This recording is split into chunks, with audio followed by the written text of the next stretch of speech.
Hello students. तो बच्चों फिर से आ गए हैं हम। क्वेश्चन बढ़ाते हैं आगे।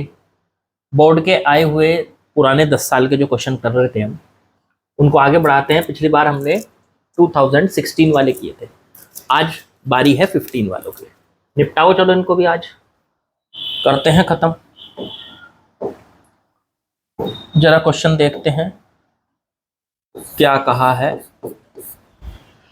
What is the electric flux through a cube of side 1 centimeter which is enclosed an electric dipole? बड़ा आसान सा सवाल है। आपसे पूछा है कि मान लीजिए हमारे पास एक क्या है, ये भाई साहब एक क्यूब, देखो ये रहा, और इस क्यूब के अंदर बंद है एक डाइपोल।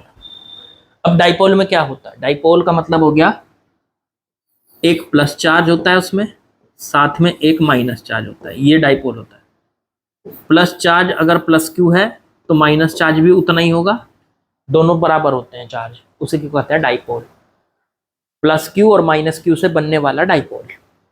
ठीक है, इसके अंदर ये चार्ज मौजूद है।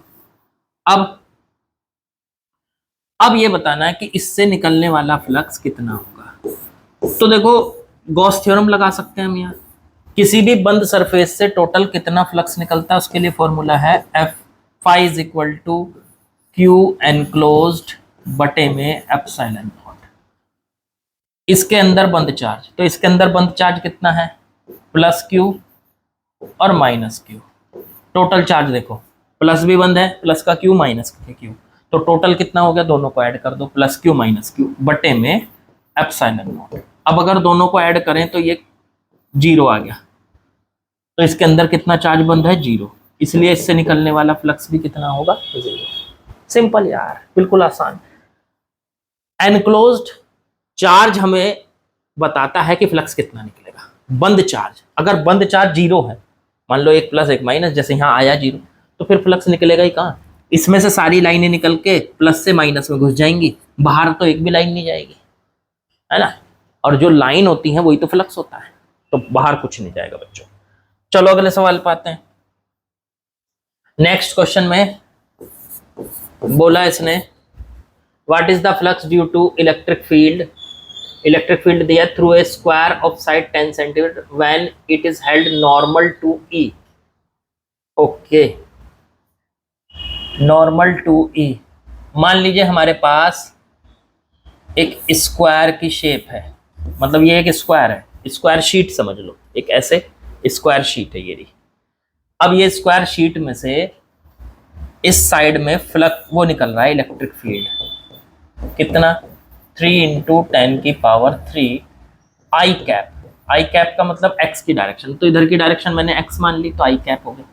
तो डायरेक्शन लिखनी अब जरूरी नहीं है, मैंने डायरेक्शन तो दिखाई दी इसमें फिगर के अंदर, बस इसे लिख लो न्यूटन पर कूलम। इतना फील्ड इसमें से निकल रहा है एक्स की डायरेक्शन में। अब इसने कहा फ्लक्स कितना जाएगा इसमें से थ्रू द स्क्वायर, इस स्क्वायर के अंदर से। इसकी साइड लेंथ अगर 10 सेंटीमीटर है तो इससे निकलने वाला फ्लक्स कितना होगा when it is held normal to E. जब इसको स्क्वायर फेस को, स्क्वायर शीट को ई के परपेंडिकुलर रखा जाता है तब। तो ई के परपेंडिकुलर रख दिया, देखो मैंने ई इधर और इसको इसके परपेंडिकुलर रख दिया यहां से, तो सरफेस। अच्छा, सरफेस तो ऐसे रखी है, इलेक्ट्रिक फील्ड उसमें से ऐसे जा रहा है, ये सरफेस के तो परपेंडिकुलर है, लेकिन सरफेस वेक्टर के परपेंडिकुलर नहीं है। सरफेस वेक्टर क्या होता है? सरफेस वेक्टर होगा इसी डायरेक्शन में, ये सरफेस वेक्टर है या कह लो एरिया वेक्टर है, ये एरिया वेक्टर की डायरेक्शन है। एरिया वेक्टर के और ई के बीच में देखो कितना एंगल है? 0 डिग्री, दोनों एक ही डायरेक्शन में जा रहे हैं।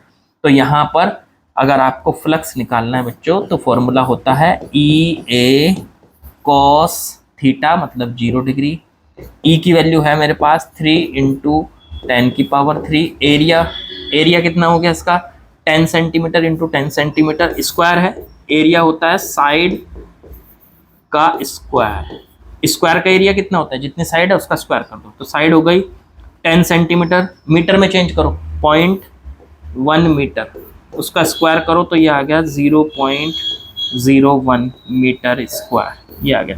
इसको उठा के यहाँ रख लो, 0.01, अंदर मल्टीप्लाई करोगे इसकी तो ये आ जाएगा 30 देख लो भाई, ये पॉइंट लगा हुआ है, ये 3 0 से मल्टीप्लाई होगी 1000 से, तो ये 10 आ जाएगा इससे मल्टीप्लाई कर, और 10 इंटू 3 30 हो जाएगा। और इसकी यूनिट सोचो क्या हो जाएगी, यूनिट क्या होती है, ई इंटू ए, ई की यूनिट होती है न्यूटन पर कूलम, ए हो गया इंटू में मीटर स्क्वायर, लो बस हो गया हाँ। तो 30 न्यूटन पर कूलम मीटर स्क्वायर, कोई ज्यादा बड़ा सवाल नहीं था। आगे बढ़ो, क्वेश्चन नंबर 55, ये सब 2015 वाले चल रहे हैं, 16 वाले कर लिए थे ना हमने लास्ट, फिर पहले वाला भी 2015 का था, उससे पहला भी, हाँ ये 2015 वाले चल रहे बच्चों आज। चलो नेक्स्ट क्वेश्चन पढ़ते हैं। इसमें कहा define electric flux, electric flux को डिफाइन कीजिए। तो भाई साहब इलेक्ट्रिक फ्लक्स को डिफाइन करना है, मतलब डेफिनेशन लिखनी है, तो नोट्स उठाओ फटाफट, उससे याद करके लिख दो। फिर एसआई यूनिट लिखो इसकी, वो भी नोट्स उठाओ उसमें से लिख दो। वैसे तो मैंने अभी लिखी इसकी एसआई यूनिट पिछले क्वेश्चन में। इलेक्ट्रिक फ्लक्स क्या होता है, बेसिकली इलेक्ट्रिक फ्लक्स होता है किसी सरफेस से निकलने वाली जो इलेक्ट्रिक फील्ड की लाइनें हैं उनकी संख्या को कहते हैं इलेक्ट्रिक फ्लक्स। फिर बोला इन्होंने Gauss law in electrostatics, electrostatics में गॉस लॉ ट्रू है for any close surface no matter what is shape और साइज इज। हाँ बिल्कुल बिल्कुल, justify this statement with help of suitable example. एक एग्जांपल दे देता हूं मैं। गॉस लॉ क्या बताता है कि कोई सरफेस है, उसके अंदर कोई चार्ज बंद है, मान लो क्यू बंद है प्लस, उसमें से जितना फ्लक्स निकल रहा है वो कितना होगा, गॉस लॉ बताता है उससे निकलने वाला फ्लक्स होगा क्यू इसके अंदर का बंद चार्ज बटे में एप्सिलॉन नॉट, ये होगा इसके अंदर इससे निकलने वाला। अच्छा ये यहाँ पे पूछ रहे हैं कि अगर गॉसियन सरफेस, ये जो सरफेस है इसको गॉसियन सरफेस कहते हैं ना, तो अगर इसका साइज और शेप बदल दें हम, ऐसा कर दें, ऐसे देखो ये साइज बढ़ा दिया और शेप देखो बदल दी, तो क्या इस फ्लक्स पे कोई फर्क पड़ेगा? तो उन्होंने कहा एग्जांपल देके प्रूफ करो कि पड़ेगा या नहीं पड़ेगा। तो एग्जांपल देके कर दिया हमने, देखो पहले इसमें से फ्लक्स निकल रहा था ये क्यू बटे एप्सिलॉन नॉट, अब भी तो भाई साहब दूसरी वाली सरफेस में से भी तो यही निकल रहा है। क्यों सर? अब तो हमने सरफेस देखो ऐसे चेंज कर दी इस तरीके से, चार्ज तो अब भी उतना ही बंद है ना इसके अंदर, प्लस क्यू, पहले भी प्लस क्यू बंद था अब भी प्लस क्यू बंद है, इसके अंदर से फ्लक्स तो अब भी वही निकल रहा होगा ना, क्यू एनक्लोज्ड इसके अंदर बंद चार्ज और बटे में एप्सिलॉन नॉट, क्यू एनक्लोज्ड इसके अंदर बंद चार्ज और बटे में एप्सिलॉन, अब भी इसके अंदर से वही फ्लक्स निकल रहा है बच्चों। इसके अंदर से ऐसा नहीं हुआ कि कोई फ्लक्स बढ़ गया, क्यों? क्योंकि इसके शेप और साइज पे डिपेंड ही नहीं करता ना फ्लक्स। फ्लक्स का मतलब होता है निकलने वाली लाइनों की संख्या। अभी देखो ये लाइनों की संख्या कितनी थी यहाँ, 1 2 3 4 5 6 7, 1 2 3 4 5 6, एक और निकाल दो 7, अब भी पहले जितनी निकल रही होंगी लाइनें, बढ़ थोड़ा ही ना गई, चार्ज बढ़ेगा तो लाइनों की संख्या बढ़ेगी। तो फ्लक्स एरिया पे डिपेंड नहीं करता किसी बंद सरफेस के, मतलब फिर से सुनो, एरिया पे डिपेंड करता है पर खुली सरफेस के लिए, बंद सरफेस के लिए कभी भी फ्लक्स उस सरफेस के एरिया पे डिपेंड नहीं करता, और किस पे करता है? उसके अंदर बंद चार्ज पे करता है। ये बताने की कोशिश की गॉस ने। तो एग्जांपल दे दिया हमने, किस शेप से कोई फर्क नहीं पड़ने वाला। चलो आगे बढ़ो। Second, use Gauss law to prove that the electric field inside a uniformly charged spherical shell is zero. Gauss law से प्रूफ करो कि इलेक्ट्रिक फील्ड जो होता है किसी शेल के अंदर का वो जीरो होता है, चार्ज शेल के अंदर का। देखो शेल क्या होती है? शेल होती है भाई साहब अंदर से खाली, खोखली, ठीक है। ये सरफेस है, इस पूरी सरफेस पे चार्ज है, ये रहा, इस पूरी सरफेस पे चार्ज है, ये चार्ज अंदर से है, ये खोखला, ठीक। अगर मैं ये जानना चाहता हूं कि यहां पे इलेक्ट्रिक फील्ड कितना है इस पॉइंट पर, इसके अंदर, तो पता क्या करना है आपको? इसके अंदर आपको एक सरफेस बनानी है, बंद सरफेस, इस तरीके की सरफेस जिसको कहोगे गॉसियन सरफेस, ये हो गई गॉसियन सरफेस। अब इस सरफेस के अकॉर्डिंग गॉसियन सरफेस बना ली, तो इस सरफेस के अकॉर्डिंग आपको कैलकुलेट करना है इसमें से कितना फ्लक्स जा रहा है। क्यों? क्योंकि हम लगाएंगे Gauss theorem, using Gauss theorem. Gauss theorem यहां यूज करने वाले हैं। वो क्या होती थी? Integration E dot D A equals to Gaussian surface के अंदर का बंद चार्ज क्यू एनक्लोज्ड और बटे में एप्सिलॉन। ये है भाई साहब आपकी गॉस थ्योरम। अब आपने यहां गॉसियन सरफेस खींच ली, इस पूरी सरफेस पे एक छोटा सा एरिया ले लो यहां डी ए, जिसकी डायरेक्शन बाहर की तरफ है, ये है डी ए। और मान लो इसमें अगर कोई चार्ज बंद होगा तो इससे बाहर की तरफ जो निकल रही होगी इलेक्ट्रिक फील्ड, वो कितनी निकल रही होगी? ई। तो जब आप इसका इंटीग्रेशन करेंगे, दोनों के बीच में 0 डिग्री का एंगल है, तो ये बन जाएगा ई डॉट प्रोडक्ट खोल दो D A cos 0 degree. Cos 0 की वैल्यू क्या हो जाएगी? 1। अब इस पूरी सरफेस पे अगर इलेक्ट्रिक फील्ड कांस्टेंट होगा, ई एनक्लोज्ड, अंदर का बंद चार्ज कितना आ गया? तो वो आ गया भाई साहब 0। अंदर का बंद चार्ज कितना आ गया यहाँ पे? Q बराबर 0। ये 0 कर लो। क्यों? इसके अंदर कुछ है ही नहीं, अंदर तो चार्ज बंद 0 है, सारा चार्ज तो सरफेस पे बाहर है, तो ये 0 आ गया। जब ये 0 होगा तो यहाँ से या तो एरिया 0 होगा या इलेक्ट्रिक फील्ड 0 होगा। अब भाई साहब एरिया तो 0 है नहीं, एरिया तो हमने देखो ये लिया है, एरिया तो 0 है नहीं, तो फिर 0 कौन होगा? इलेक्ट्रिक फील्ड यहाँ पर 0 होगी। इसका मतलब हम ये कहेंगे कि जो स्फेरिकल शेल है उसका सारा चार्ज सरफेस पे होता है, और उसके अंदर अगर कहीं पर भी फील्ड चेक करोगे तो 0 आएगा। क्यों? क्योंकि अंदर किसी भी पॉइंट पर, देखो फिर से सुन लो, सारा चार्ज बाहर है, बाहर सारा चार्ज है, अंदर किसी भी पॉइंट पर फील्ड चेक करोगे, मान लो इस पॉइंट पे करो, किसी पर भी करो, तो वहां पे आप सरफेस खींच लो और उस सरफेस के अंदर बंद चार्ज 0 है, तो उससे फ्लक्स ही कितना निकलेगा? 0 निकलेगा। जब है ही नहीं, चार्ज ही नहीं, तो फ्लक्स कहां से? और फ्लक्स क्या होता है? फील्ड होता है। फ्लक्स क्या होता है? इलेक्ट्रिक फील्ड की लाइनों की संख्या होती है। अरे जब एक भी इलेक्ट्रिक फील्ड की लाइन नहीं निकल रही, इसमें से फ्लक्स 0 निकल रहा है, तो सीधी सी बात है फील्ड कितना है यहाँ पे? 0 है। इसका मतलब अंदर फील्ड जो होता है इसके पूरी सरफेस पे यहां से यहां तक ये सब 0 है। ठीक है, हर जगह 0 है, कहीं पे भी देख लो ये 0 है। ठीक, सारा चार्ज बाहर है क्योंकि, इसलिए। चलो आगे बढ़ते हैं। आगे है an electric dipole of dipole moment P consist of point charge plus Q and minus Q separated by A distance 2a apart. एक इलेक्ट्रिक डाइपोल है जिसका डाइपोल मोमेंट P दिया हुआ है और 2a उनके बीच की डिस्टेंस है। Deduce the expression for the electric field E due to dipole at distance x from the centre of the dipole on the axial line. यार डेरिवेशन है, आपको ये पूरा डेरिवेशन करने को मिल जाएगा नोट्स के अंदर। नोट्स के अंदर ये सारा डेरिवेशन करने को मिलेगा आपको।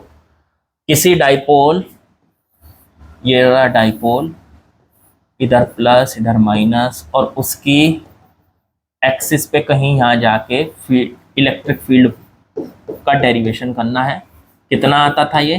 तो ये आता था 1/4 पाई एप्सिलॉन नॉट 2p बटे में r क्यूब। r होता था सेंटर से उस पॉइंट तक की डिस्टेंस, और ये मानते थे हम कि ये जो डाइपोल है ये बहुत ही छोटी लेंथ का है, इसकी लेंथ बहुत कम है। यहाँ पे ये लेंथ कितनी दे रखी? 2a। ठीक है, तो ये जो a है ये काफी छोटा है r से, तब जाके ये एक्सप्रेशन आता था, और इसका पूरा डेरिवेशन आपको नोट्स में मिल जाएगा बच्चों। ठीक है, ब्लैक कलर भी ठीक दिखाई देता है, ऐसी बात नहीं है, दिखाई तो दे रहा है ये सही से।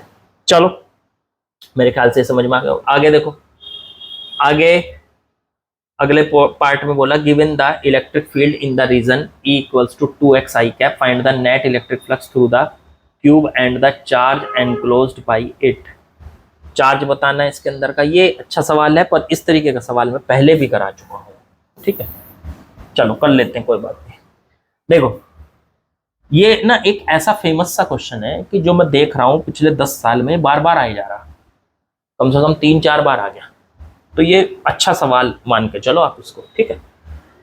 चलो एक बात बताओ, ये एक क्यूब है, यहां पे इस रीजन में इलेक्ट्रिक फील्ड लगा हुआ है, डायरेक्शन क्या है आई कैप, मतलब इधर ये फील्ड लगा हुआ है इधर, कितना है 2x।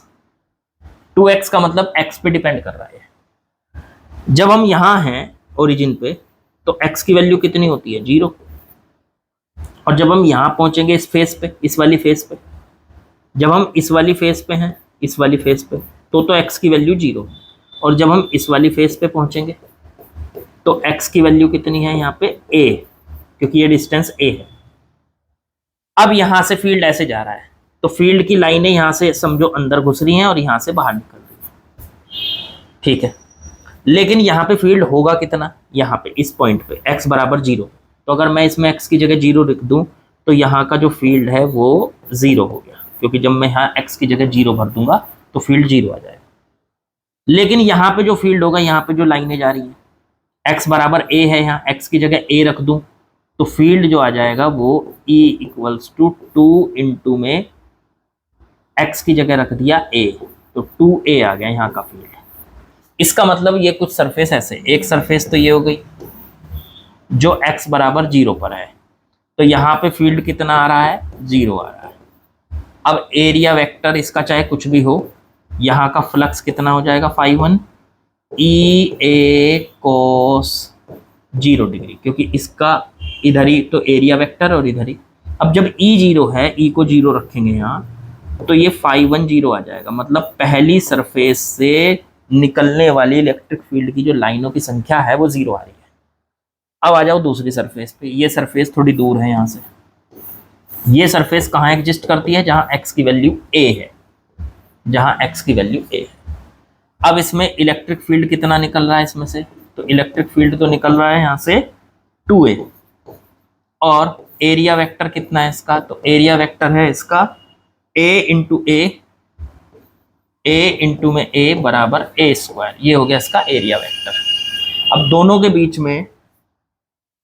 बीच में एंगल कितना है 0 डिग्री, तो यहां से फाई की वैल्यू φ2 कर लो इसको, EA cos 0 डिग्री, दोनों के बीच में एंगल, दोनों एक ही डायरेक्शन में है। E कितना है 2a, a कितना है एरिया a स्क्वायर, स्क्वायर है ना ये, तो स्क्वायर का एरिया क्या होता है, साइड का स्क्वायर, साइड है a स्क्वायर हो, तो ये आ गया 2a क्यूब φ2। अच्छा बाकी की 4 सरफेस बची सर, ऊपर वाली, सामने वाली, इससे नीचे वाली, इधर वाली, देखो ये वाली, ऊपर वाली और नीचे वाली, ये 4 हैं, ये वाली 4, इनसे एक भी लाइन नहीं जा रही होगी, इस सामने वाली से और इस पहले वाले से, इनसे लाइन जाने की पॉसिबिलिटी है, क्योंकि फील्ड जा रहा है ऐसे, तो सारी लाइनें पैरेलल जा रही हैं, एक एक्सिस के, फील्ड जा रहा है ऐसे, सारी लाइनें पैरेलल जाएंगी। तो जब पैरेलल जाएंगी तो इस ऊपर वाली सरफेस से क्या जाएगा, एक भी नहीं। इस बराबर वाली सरफेस से क्या जाएगा, एक भी लाइन नहीं जाएगी। इस नीचे वाली सरफेस से क्या जाएगा, एक भी लाइन नहीं जाएगी। और इस बराबर वाली सरफेस से क्या जाएगा, एक भी लाइन नहीं जाएगी। बस सामने वाली से जाएंगी और इससे जाएंगी। जब चीजें जाती हैं, देखो खुद सोच लो, जब यहां से लाइनें निकलेंगी, लो मैं कलर चेंज करके दिखा देता हूं, जब यहां से लाइनें निकलेंगी ऐसे, तो एक भी लाइन उससे पास नहीं हो रही, जो ये ऊपर नीचे की लाइनें हैं, सारी लाइनें आमने सामने से पास हो रही है। तो ठीक है, इतनी बात समझ में आ गई हमें कि लाइनें ऊपर नीचे करके जा रही हैं। तो अब इससे टोटल निकलने वाला फ्लक्स कितना हो गया भाई साहब, तो टोटल निकलने वाला फ्लक्स हो गया यहाँ पे फाई नेट, टोटल फ्लक्स। तो टोटल फ्लक्स हो चुका है φ1 प्लस φ2, इससे भी 0 जा रही है, बस φ2 ही तो है, तो 0 प्लस में 2a क्यूब। लो अब गॉस थ्योरम लगा दो, किसी भी बंद सरफेस से निकलने वाला टोटल फ्लक्स फाई वो कितना होता है, उसके अंदर बंद चार्ज क्यू एनक्लोज्ड बटे में एप्सिलॉन। अब ये फाई की वैल्यू हमारी कितनी आई है, 2a क्यूब आई है, उठा के रख दो यहाँ, 2a क्यूब बराबर क्यू एनक्लोज्ड बटे में एप्सिलॉन नॉट। क्या यहां से क्यू एनक्लोज्ड की वैल्यू निकल आई, इसकी मल्टीप्लाई इधर कर लो, 2a क्यूब इंटू में epsilon not. Low G Q, इसके अंदर कितना चार्ज बंद है, तो इतना चार्ज बंद है। ये अच्छा सवाल था, बढ़िया सवाल था ये आपका, यही हमारा आंसर है। देखो ये दे रखा है, आंसर दिया ही नहीं कहीं, नहीं ये रहा, ये रहा आंसर, ये रहा आंसर मेरे बच्चों, ये रहा, ये रहा answer, 2a cube epsilon not, वही निकाला हमने। तो मेरे ख्याल से आप लोगों को बढ़िया से समझ में आ गया होगा, इसमें कुछ नहीं, सब आसान था। पुराने क्वेश्चन में जितने पहुंचते जाएंगे वो जल्दी जल्दी होते जाएंगे, आसान क्वेश्चन है, ठीक है। तो 2015 के सवाल हमारे यहीं पे द एंड होते हैं। 15 के थे ना ये, हाँ 15 वाले, 2015 वाले 15 वाले क्वेश्चन समाप्त। चलिए लाइक शेयर सब्सक्राइब, और यार कुछ मोटिवेशन वाला काम करो, जो मुझे मोटिवेशन मिले। जितने भी घर में आपके मोबाइल्स है ना, सबसे सब्सक्राइब कर दो यार, 1000 भी सब्सक्राइबर नहीं हो रहे, बताओ, सबसे कर दो, ठीक है।